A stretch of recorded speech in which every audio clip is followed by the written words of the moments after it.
बच्चों, आइए उस दिन हम लोग बैटरी सेल के प्रकार, सेल का विद्युत वाहक बल ये देखा गया था। अब आज देखा जाए कि सेल का आंतरिक प्रतिरोध क्या है। पीछे प्रतिरोध को पढ़े थे आप, और प्रतिरोध के लिए डिफाइन किया था कि धारा के मार्ग में आने वाले रुकावट को, धारा अगर फ्लो कर रही है और उसके मार्ग में अगर कोई रुकावट है तो उसी अवरोध को ही हम प्रतिरोध कहते हैं। मैथमेटिकली डिफाइन किया था आपने कि किसी चालक के सिरों पर उत्पन्न विभवांतर और उसमें प्रवाहित धारा का अनुपात एक नियतांक होता जिसे उस चालक का वैद्युत प्रतिरोध कहते हैं। यहाँ पर कहेंगे किसी सेल के घोल के अंदर, जो सेल है उसके भीतर जो घोल है, तो किसी सेल के घोल के भीतर आयनों के मार्ग में आने वाली बाधा को, आने वाली रुकावट को सेल का आंतरिक प्रतिरोध कहते हैं। कह रहा है कि किसी सेल के घोल के भीतर आयनों के मार्ग में आने वाली रुकावट को या अवरोध को सेल का आंतरिक प्रतिरोध कहते हैं।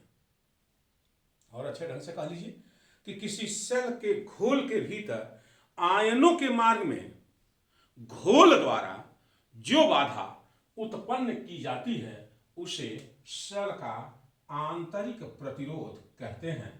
स्मॉल आर से इसको रिप्रेजेंट करते हैं, स्मॉल आर से इसको रिप्रेजेंट किया जाता है। यह जो है कि निम्न, यानी जो किसी सेल का आंतरिक प्रतिरोध है, निम्न बातों पर निर्भर करता है। एक तो सेल के दोनों प्लेटों के बीच की दूरी के व्युत क्रमानुपाती होता है।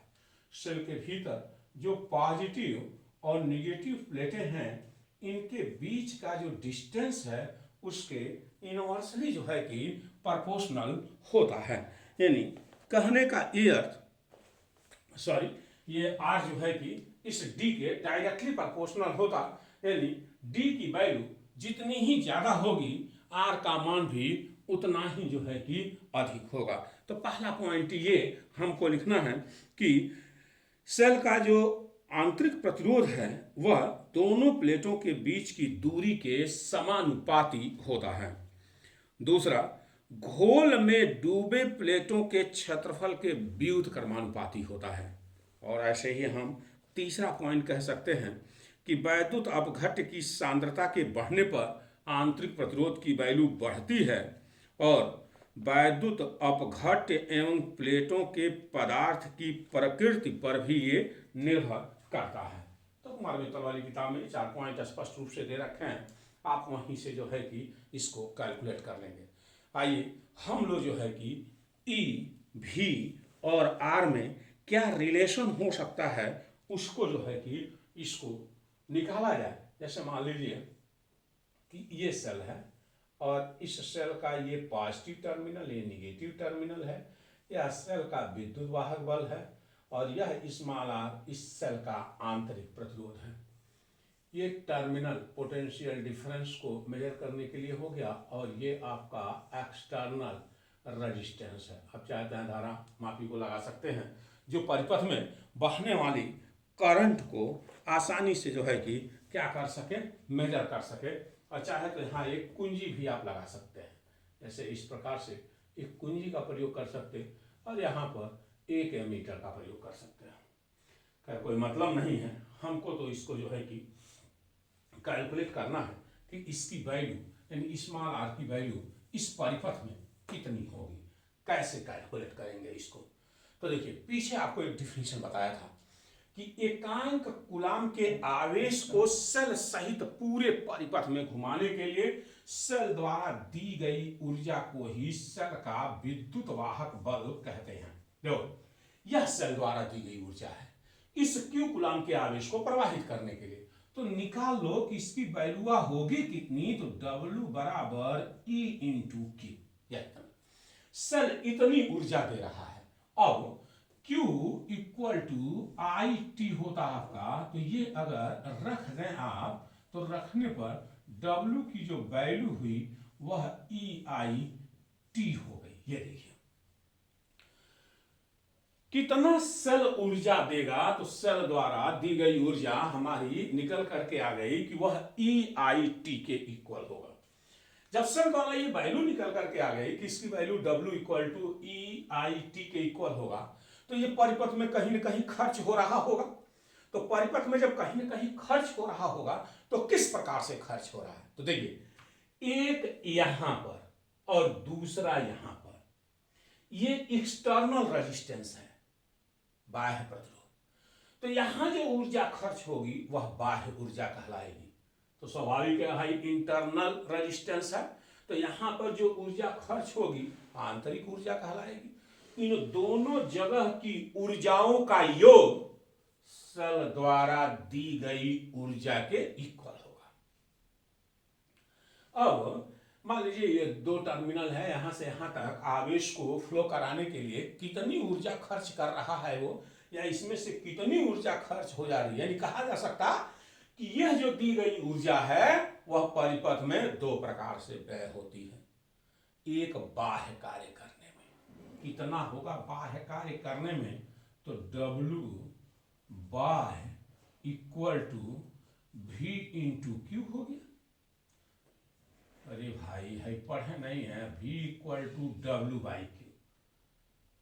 एकांक कूलाम के आवेश को एक बिंदु से दूसरे बिंदु तक ले जाने में किया गया कार्य उन दोनों टर्मिनलों के बीच टर्मिनल विभवांतर कहलाता है। तो V equal to W by Q हो गया। अब पुनः Q equal to I into T रखने पर W बाह्य की वैल्यू निकल करके आ गई V इंटू आई टी, तो W बाह्य बराबर V आई टी। ये हो गया आपका।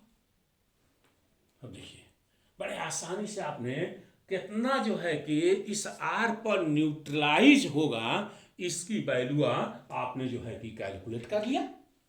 अब आंतरिक वाले को निकालिए, तो कहेंगे कि W आंतरिक इक्वल टू, तो देखिए जैसे ये V है, इनके सिरे पर इसके सिरे पर ये पोटेंशियल है, वैसे ही इसके सिरे पर जो पोटेंशियल होगा वह I इंटू आर के इक्वल होगा। अगर हम मान लें इसमें I करंट, जैसे ही पॉजिटिव टर्मिनल बस निकलेगी तो I करंट फ्लो कर रही है इसमें, तो अगर वो I करंट है तो I आर वो करे सिरे पर पोटेंशियल हो गया, और इंटू Q तो I R into I T, तो ये W आंतरिक I स्क्वायर आर टी के इक्वल हो गया।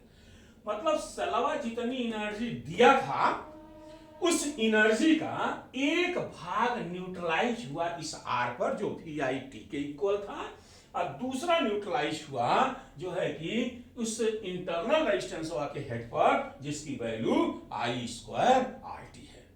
अब आइए, अभी आपको बताया हूं कि जो W है ये W भाई प्लस W आंतरिक के इक्वल हो जाएगा। अब ये है आपका EIT equal to VIT plus I square RT, EIT equal to IT V plus I, ये कटा E equal to V plus I। That is the relation in between EMF of a cell, E potential terminal potential difference V and current I, and last internal resistance R. Here यहाँ पर it is clear that बिल्कुल स्पष्ट है कि यदि cell में धारा प्रवाहित हो रही हो तो ऐसे कंडीशन में E ग्रेटर देन V। अगर परिपथ में धारा प्रवाहित हो रही है तो ऐसे कंडीशन में E ग्रेटर देन V होगा, और if I equal to 0 it means E equal to V। यानी कुंजिया खुली है, परिपथवा ओपन सर्किट है, ओपन है, तो ऐसे कंडीशन में परिपथ में धारा नहीं बहेगी, और जब परिपथ में धारा नहीं बहेगी तो इस सेल का जो ई है, विद्युत वाहक बल है, वह इसके टर्मिनल विभवांतर के इक्वल होगा। दूसरा, ये जो इक्वेशन है ये दर्शा रहा है कि ई ग्रेटर देन भी, क्योंकि आई भी है, इसका मतलब परिपथ में वो धारा को भेज रहा है, तो ई ग्रेटर देन भी जो है कि ये दर्शा रहा है कि जो सेल का विद्युत वाहक बल है वह इसके टर्मिनल विभवांतर से क्या है, अधिक है। मान लीजिए कि आपको परिपथ में करंट को कैलकुलेट करना है, तो V equal to I R, अगर R दिया है, V दिया है, तो I यहां से निकाल लीजिए, और अगर स्मॉल ई दे रखा है तो यहीं रख देंगे from equation 1 E equal to I R plus I R, तो E equal to I capital R plus R, तो I equal to E upon capital R plus R. यानी सेल का विद्युत वाहक बल और परिपथ का टोटल जो रेजिस्टेंस है, सेल का विद्युत वाहक बल और परिपथ का जो टोटल रेजिस्टेंस है, इन्हीं का जो रेशियो है वह परिपथ में बहने वाली धारा होगी। अगर ई कैपिटल आर और स्मॉल आर दे रखा है तो हम आसानी से इसको जो है कि कैलकुलेट कर सकते हैं। अब आइए, जो प्रैक्टिकल में हमको जरूरत पड़ेगी उसके लिए यहाँ से आर की वैल्यू तो कह सकते हैं कि E minus V equal to I R, तो R equal to E minus V upon I, ये हो गया। अब जरा से देखें, अब हमको इस फिगर की कोई आवश्यकता है नहीं, तो हमने हटा दिया, और हटा करके यहीं इसका सॉल्यूशन बना दें आपका। अब देखिए, जो ये है इक्वेशन, इसमें आई की वैल्यू यहां से सब्स्टिट्यूट कर दीजिए कि आई इक्वल टू भी बाई आर रखने पर, आई की वैल्यू हम भी बाई आर रखने चल रहे हैं। जब रखेंगे इस इक्वेशन में तो R equal to E minus V upon V by R, ये आर ऊपर चला जाएगा, तो ये equation E minus V by V हो गया, कैपिटल आर ई बटे भी माइनस भी बाई भी हो गया, ये कट गया, स्मॉल आर बराबर कैपिटल आर ई बाई भी माइनस 1।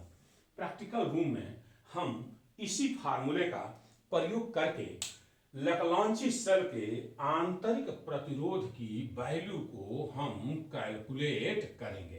तो कहीं कुछ नहीं है, सेल द्वारा जो दी गई आपकी ऊर्जा थी उसी को हमने कह दिया कि ये दो प्रकार से न्यूट्रलाइज होता है, एक बाह्य कार्य करने में और दूसरा आंतरिक कार्य करने में। फिर हमने बाह्य और आंतरिक दोनों कार्यों को कैलकुलेट किया, और दोनों को कैलकुलेट करके जो है कि जो सेल द्वारा दी गई ऊर्जा थी उसी के बराबर कर दिया। जब उसके बराबर कर दिया तो अपने आप एक रिलेशन डेवलप होकर आया, E इक्वल टू भी प्लस आई आर, जो ये दर्शा रहा है कि सेल का विद्युत वाहक बल टर्मिनल विभवांतर से ज्यादा होगा। कब? तो जब सेल परिपथ को धारा दे रहा हो। नाउ अरे भाई सेलवा है तो डिस्चार्ज जो होगा, सेल है तो वो डिस्चार्ज होगा, और डिस्चार्ज होगा तो फिर ध्यान रहे प्राइमरी सेल है तो आप जानते हो प्राइमरी सेल को चार्ज करने की जरूरत नहीं पड़ती, सेकेंडरी सेल है तो उसे चार्ज करने की जरूरत पड़ेगी। तो ऐसे केसेस में जब उसी सेल को हम किसी बैटरी से या किसी उच्च विभव वाले सोर्स से चार्ज करेंगे तो ये हमारा इक्वेशन बदल जाएगा। चार्जिंग के केस में इसकी वैल्यू ये होगी। ऐसा क्यों? क्योंकि मान लीजिए हमारे पास 1.5 वोल्ट का कोई सेल है, तो हम उसको 1 वोल्ट वाले से नहीं चार्ज करेंगे। जब भी चार्ज करेंगे तो एक ऐसे बैटरी से जिसका विभव इनके पोटेंशियल से ज्यादा हो, इनके ईएमएफ से ज्यादा हो, तो ऐसे केस में ये कंडीशन होता है in charging condition, charging condition of cell. और जब वो परिपथ को धारा दे रहा हो तब जो है कि E इक्वल टू भी प्लस आई आर। धन्यवाद।